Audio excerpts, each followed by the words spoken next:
불과 한 달 전 이 프랑스 펜싱 코치는 중국 대표팀의 코치로 임명되어 중국 선수들의 메달을 위해 밤낮 없이 매진했습니다. 하지만 그녀는 중국의 황당한 수준에 당황한 나머지 도피한 한국의 길거리에 주저앉아 당황하고 말았다고 하는데요. 과연 그녀는 한국에서 대체 무슨 일을 겪었던 것일까요? 지금 사연 바로 시작합니다. 저는 프랑스 출신의 펜싱 선수 프랑수아라고 합니다. 전 어릴 적부터 남다른 승부욕을 가져 꼭 이겨야만 직성이 풀리는 사람이었습니다. 펜싱 대회에서 이기기 위해 피나는 노력을 했고 재능을 인정받아 세계대회를 휩쓸었었죠. 제가 프랑스 펜싱 국가대표가 될 거라는 걸 누구도 믿어 의심치 않았어요. 그러나 인생은 그렇게 순탄치 않더라고요. 대회를 마치고 모처럼 가족과 휴가를 가던 중 갑작스러운 교통사고를 당했어요. 그로 인해 제 무릎이 고장나 버렸죠. 일상생활을 하는 데는 아무런 불편함이 없었지만 선수 생활을 이어나갈 순 없었어요. 꿈을 포기하고 싶지 않아서 재활치료를 열심히 했지만 다치기 이전 기량을 회복할 순 없더라고요. 어렵게 다시 선수 생활로 복귀했지만 다치기 전과 후에 저의 몸은 너무나 달랐습니다. 어렸을 때부터 밥 먹고 늘 겁만 들었던 제가 무슨 일을 할 수 있을까 생각하니 막막했어요. 그때 제 능력을 안타깝게 여긴 감독님께서 지도자의 길을 걸어보는 건 어떠냐고 하셨죠. 그 일을 계기로 저는 선수 대신 지도자의 꿈을 꾸게 되었고 생각보다 일이 저와 꽤 잘 맞다고 생각했어요. 제가 알고 있는 것들을 아이들에게 가르치고 좋은 성과가 나왔을 때에는 제가 선수 생활 때 대회에서 메달을 획득했을 때보다 더 뿌듯한 마음이 들었으니까요. 그러던 와중 제가 가르친 학생들이 세계대회에서 연달아 좋은 성적을 거두자 중국에서 저에게 러브콜을 보내왔어요. 당시 중국은 외국인 지도자들을 영입하여 새로운 훈련 기법을 가르침으로써 중국의 경기력을 향상시키는데 열을 올리고 있었어요. 저는 중국의 뛰어난 인재와 아끼지 않는 스포츠 지원에 제 코칭까지 더해진다면 세계대회에서 충분히 좋은 성적을 거둘 수 있을 것이라는 결론을 내렸습니다. 중국은 미국과 견주어도 될 만큼 강대국이고 그런 선진국의 코치를 맡는다는 건 꽤 매력적인 제안이었죠. 제 커리어에도 큰 도움이 될 것 같더라고요. 그리고 중국이 제시한 금액도 무시 못할 액수였습니다. 게다가 중국 선수들이 메달을 획득하게 된다면 제가 원하는 만큼의 보너스를 지급하겠다고까지 했어요. 그렇게 중국행을 결심하고 저는 오로지 중국의 메달을 위해 만반의 준비를 하고 떠났습니다. 그러나 중국에 도착하자마자 좀 이상하다고 느꼈죠. 제가 생각했던 중국은 꽤나 번쩍번쩍하고 화려한 나라라고 생각했는데 많이 노후화되어 있었어요. 지역의 도심 중심부만 번지르르 하고 조금만 외곽으로 나가도 낙후되어 있더라고요. 더 놀라웠던 건 길에는 수박이 쪼개져 아무렇게나 버려져 있고 새들은 그걸 쪼아먹고 있으며 쓰레기들은 여기저기 널브러져 있어서 바닥을 밟는 건지 쓰레기장을 걷는 건지 구분이 가지 않았습니다. 중국 현지 분위기를 느끼고 싶어 시장에 있는 식당을 찾았을 때도 음식을 서빙해주는 직원의 손톱 밑이 까만 때가 잔뜩 껴있는 것을 보고 아주 경악을 했습니다. 게다가 화장실은 더 충격적이었습니다. 0.5위안을 내고 들어간 화장실에는 칸막이가 허리까지 밖에 오질 않고 게다가 잠금장치가 없더라고요. 프랑스도 화장실 사정이 좋지는 않지만 이 정도는 아니었어요. 아직도 이런 미개한 화장실이 있는지 놀랍기만 했습니다. 그래서인지 길에서 용변을 보는 사람들이 너무 많아서 눈을 어디에 둬야 할지 모를 정도였습니다. 그동안 저는 중국이 아시아를 뛰어넘어 전 세계에서 제일 부유하고 인구도 많은 나라라고 생각했는데 실제 중국의 길거리는 노숙자들은 기본이고 가게에 장사를 하는 주인들조차 돈이 없는 것인지 호시탐탐 저의 가방을 훔쳐가려는 사건도 몇 번이나 있었습니다. 그러나 제게 중요한 건 중국 선수들을 잘 가르치는 것뿐이라고 생각했기 때문에 학생들에게만 집중하기로 했어요. 제가 알고 있는 기술은 선수들에게 모두 전수해 주려고 했죠. 저는 학생들에게 비록 펜싱은 유럽에 뿌리내린 스포츠로 종주국인 프랑스를 포함한 이탈리아, 헝가리, 러시아, 독일 등과 같은 유럽 국가가 메달을 독점해 왔는데 펜싱 신흥 강국들이 나타나고 있다고 했습니다. 중국을 포함한 최근 국제대회에서 잇따라 메달을 획득한 한국의 이야기도 해줬어요. 유럽의 나라들은 펜싱의 세계화를 반기면서도 편파 판정이나 오심으로 펜싱 신흥 강국들을 은근히 견제하기 시작하는데 초강대국 미국도 유럽의 나라와 붙으면 불리한 판정을 받기도 해서 한국의 대표들은 유럽 선수들과 경기하면 15점 승부가 아닌 17점에서 18점 승부를 각오하고 경기에 임하는 정도이고, 그랬기에 한국이 도쿄올림픽에서 아시아 강호인 중국을 꺾을 수 있었던 것이라고 말했죠. 그러니 다시는 중국이 그런 패배를 겪지 않으려면 너희들도 한국 선수들이 하는 이상의 피나는 노력을 해야 한다고 말했습니다. 그런데 돌아오는 아이들 말은 충격적이었어요. 왜 자신들을 가난하고 코딱지만한 한국하고 비교하냐는 것이었습니다. 한국은 중국 역사를 다 베끼고 중국 땅을 자기 땅이라고 우겨대는데 왜 우리가 한국을 본받아야 하냐는 거죠. 중국은 정정당당한 나라기 때문에 남의 것을 베끼는 나라를 따라하기 싫다고요. 저는 프랑스인이기 때문에 한국과 중국 간의 세세한 역사까지는 모르겠지만 한국이 중국을 베꼈더라도 잘하는 건 배워야 하지 않겠냐고 했죠. 그날 저는 수업을 마치면서 선수들에게 펜싱 대회에 대한 마음가짐에 대해서 간단한 조언 정도로 가볍게 말한 것이었는데 이렇게나 진지하게 반발하는 모습을 보고 적지 않게 놀랐습니다. 게다가 어느 날에는 중국인 학생들은 뜬금없이 저에게 중국에서 만약 한국인을 본다면 그들은 무조건 도둑질을 일삼는 사람들이니 피하라는 어처구니 없는 말과 함께 심지어는 한국인들이 중국 전통 음식인 김치와 불고기를 자신들의 것이라고 우긴다는 잡담을 하기도 했는데요. 도대체 펜싱 코치인 저에게 왜 이런 잡담을 하는지 이해가 되지 않았던 저는 평소 한국에 관심이 있었던 한 코치에게 이 사실을 전달하게 되었고, 이내 중국인들의 모든 말이 한국을 향한 열등감에서 나온 거짓말이라는 사실을 알 수 있었습니다. 그들은 한국의 전통 음식이나 고유한 문화재들을 자신들의 것이라고 우기며 한국이 중국보다 못한 나라가 되길 바랬고, 심지어는 최근 들어 중국을 방문하는 저와 같은 외국인들에게 한국에 대한 거짓말을 하며 비판적인 여론을 만들고 있었던 것이죠. 그러다 보니 아이들도 한국에 대한 거부감이 가득 차 있더라고요. 그런 아이들을 어르고 달래며 수업을 이어나갔지만 여러 가지 이유로 중국에서의 생활은 만만치 않았습니다.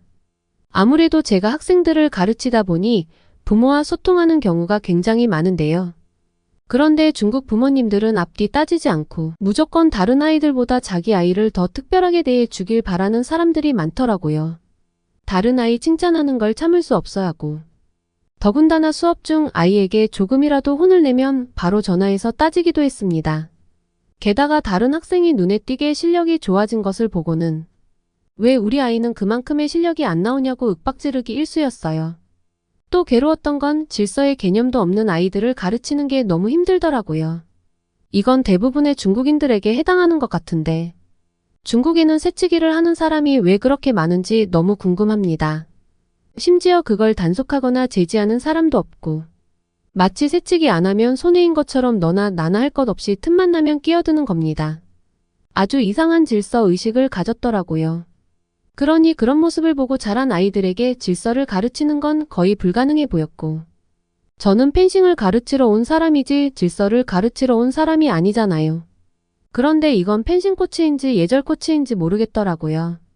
낮 시간에는 질서 없는 아이들을 가르치느라 괴로웠고 저녁에는 부모님들의 항의 전화에 지쳐갔죠. 중국에서 10년은 늙은 것 같은 기분이었습니다. 계속 중국에 있다간 제가 스트레스를 받아 병이 날 것만 같았고 도저히 이 생활을 참을 수 없어 다가오는 계약 연장이 꽤 고민이 되더라고요. 그런데 중국의 에이전시에서 저의 상황을 눈치챘는지 어느 날 저를 불러 먼저 선제적인 계약 종료를 통보했습니다. 이유는 제가 한국인처럼 행동하고 이상한 여론을 형성해 중국 선수들 기량을 발휘하는데 방해가 된다는 것이었습니다. 저는 차라리 잘 됐다고 생각하면서 스스로 저를 위로했고 프랑스로 다시 돌아갈 짐을 꾸리고 있었어요. 그런데 중국에서 알게 된 미국인 코치 미셀이 한국에 자신과 친했던 동료가 이번에 집을 장만했다며 초대를 받았는데 프랑스 가기 전에 한국 여행이라도 하고 가지 않겠냐는 제안을 하더군요. 사실 곧바로 프랑스로 돌아갈 수도 있었지만 당장 프랑스로 돌아가도 딱히 할 것도 없었던 저는 미셀의 제안에 함께 한국으로 향했습니다. 그런데 한국에 도착하자마자 저는 왜 중국인들이 그렇게나 한국을 깎아내리려고 했는지 1초 만에 이해가 되기 시작했는데요. 2시간 이상 기다렸던 중국 공항과는 달리 입출국줄이 별로 없는 것을 보고 처음엔 의아했어요. 중국 학생들 말처럼 한국이 가난하고 북한과 휴전 중이라 불안해서 한국으로 여행 오는 사람이 별로 없나 싶었는데 알고 보니 QR코드 프리패스와 지문 인식으로 빠른 출입국 서비스를 진행하고 있었습니다. 게다가 새치기 하는 사람 한 명 없이 한 줄로 줄을 서면 공항 직원의 안내에 따라 차례대로 공평하게 절차를 밟고 있었던 거죠. 중국과는 다른 시민의식이 눈에 띄더라고요. 한국은 가난한 나라가 확실하다며 저에게 펜싱 수업 도중 난리를 치던 중국인 학생들의 말이 중국의 공항보다 훨씬 규모도 크고 쾌적한 인천공항의 모습에 단번에 거짓말이라는 것을 알아차릴 수 있었고 한국의 공항 내부의 모습은 곳곳에 휴게 공간은 물론 카페나 음식점도 많아서 정말 쾌적했어요. 이 건물 안에서만 모든 걸 다 해결할 수 있겠다는 생각이 들었죠. 공항에 이렇게 세련된 최신식 백화점까지 있다니 정말 설레었어요. 공항 내부와 백화점을 1시간 동안 둘러보다가 갑자기 꾸르륵 신호가 왔고 저는 화장실을 찾아 달려가기 시작했어요. 그런데 화장실 내부로 들어간 순간 어안이 벙벙해졌어요. 아니 분명 화장실 표시를 따라 들어왔는데 화장실이 아닌 것 같은 거예요. 손 씻는 곳만 있는 건가 싶었는데 너무 깔끔해서 제가 착각했던 거였죠. 초고급 호텔에서나 볼 수 있었던 화장실이었어요. 게다가 이렇게 좋은 화장실이 공짜라니 한국 사람들은 어떻게 이렇게 인심이 좋죠? 게다가 한국은 화장실 문이 있는 걸 넘어서 화장실 칸 안에 전부 비데가 설치되어 있더라고요. 같은 아시아인데 왜 이렇게 다른 걸까요? 공공 화장실부터 사회 전반적인 인프라까지 중국과 한국이 격차는 엄청나 보였어요. 중국이 한국을 따라잡으려면 정말 한참은 걸릴 것 같다는 생각이 들었거든요. 제가 태어난 프랑스도 꽤나 부유하고 강력한 나라라고 생각했는데 한국에 비하면 발끝만큼도 못 따라가는 것이 아닐까 싶은 생각이 들 정도였으니까요. 아시아에서 중국이 최고라고 생각했던 제가 너무 바보 같았던 거 있죠. 게다가 한국의 길거리를 본 순간 저는 제 눈을 의심할 수밖에 없었습니다. 쓰레기가 한 톨도 없더라고요. 중국에 있으면서 참기 힘들었던 건 중국 사람들은 정말 쓰레기를 아무렇게나 버리거든요. 분리수거라는 개념 자체가 없는 곳이었어요. 무조건 쓰레기를 한데 모아버리기 일쑤고 길에다 슬쩍 쓰레기를 버리는 사람도 정말 많았어요. 시민의식을 찾아보기가 어려웠죠. 그런데 한국은 달랐습니다. 다 먹은 음료수 컵을 아무데나 버리지 않고 손에 들고 다니는 한국 사람들을 쉽게 볼 수 있었죠.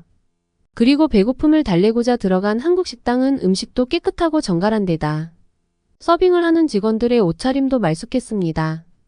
호텔 뷔페가 아닌 일반 식당에 갔음에도 손 소독제와 티슈는 테이블 근처에 놓아 자유롭게 사용하도록 되어 있었어요. 한국인들은 위생관념이 정말 철저한 것 같았습니다. 이 부분은 중국과는 감히 비교하고 싶지도 않네요. 무엇보다도 제 기억에 남는 것이 바로 한국 학생들이었어요. 한국 학생들의 모습을 보고 저는 한국의 펜싱팀 코치가 되겠다고 마음을 먹었는데요. 버스를 타고 이동 중이었는데 교복을 입은 한국 학생들이 버스 정류장에 모두 한 줄로 서 있는 거 아니겠어요? 누구도 새치기를 하거나 질서를 어지럽히는 학생이 없었어요. 한국의 학생들의 질서의식은 잠깐 누구에게 보여준다거나 한두 번에서 나올 수 있는 게 아니에요. 아마 중국이었다면 줄은커녕 버스를 먼저 타겠다고 서로 몸을 밀치며 아수라장이 되었을 거예요. 심지어 이미 자리를 잡고 앉아있는 한 학생은 어르신이 타자마자 슬그머니 일어나 뒷자리로 가더라고요. 그 학생의 표정에 불만스러운 모습 하나 없는 것도 놀라웠는데 주변 사람들의 모습에 더 경악했어요.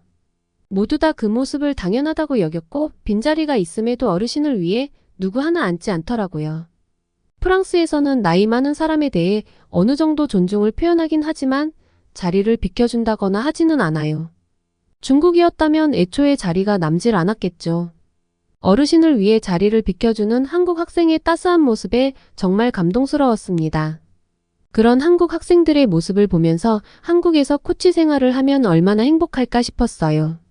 단기간의 한국 여행이었는데 중국에서의 상처받은 제 영혼이 치유되는 느낌을 받았습니다.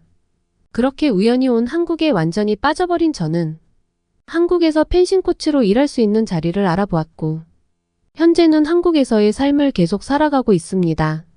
물론 중국에서 받은 만큼 돈을 많이 벌진 못하지만 한국인들이 부러울 정도로 한국은 천국에 가까운 선진국의 나라이기에 저는 앞으로도 한국에서 지내며 어린 한국인 학생들의 꿈을 이루는데 도움을 주면서 사는 것에 큰 만족을 느낄 것 같습니다. 오늘의 사연 어떠셨나요? 사연이 좋으셨다면 구독과 좋아요를 눌러주세요. 여러분의 구독과 좋아요는 영상 제작에 큰 힘이 됩니다. 더욱더 감명 깊은 사연으로 찾아뵙겠습니다. 감사합니다.